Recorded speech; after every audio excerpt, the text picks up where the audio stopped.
first modern steam engine was invented in England in the early 1700s, helping launch the Industrial Revolution. Today, there's a return to steam power. Due to its different configuration and combustion process, a steam engine produces less pollution than a regular internal combustion engine.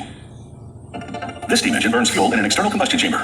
The resulting heat turns water into pressurized steam that enters the cylinders, pushing pistons, turning a crankshaft that powers the drivetrain. Because this engine doesn't burn fuel inside the cylinders like a traditional car engine, it can run on any type or mixture of fuels with fewer emissions. The circular engine block is made of aluminum. Technicians install studs to hold 6 stainless steel cylinders. Due to the constant exposure to steam, all engine parts are made of rust-proof materials. The technicians insert a piston into each cylinder. The piston is aluminum, with a heat-resistant carbon cap and glider to isolate it from the cylinder wall.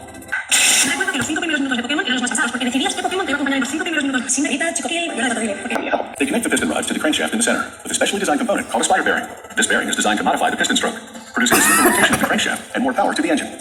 Unlike a traditional car engine, with cylinders arranged in line, these cylinders are in a radial configuration, and therefore equidistant from the center. This prevents the engine from warping under high temperatures. They place a counterbalance over the spider bearing to further smooth the motion of the crankshaft. Now, they install a push rod over each cylinder. It operates a valve which lets steam enter the cylinder and move the piston. They insert the base of each push rod into a guide ring. Then attach the cylinder heads, each of which houses a steam entry valve. They insert the push rod into the valve.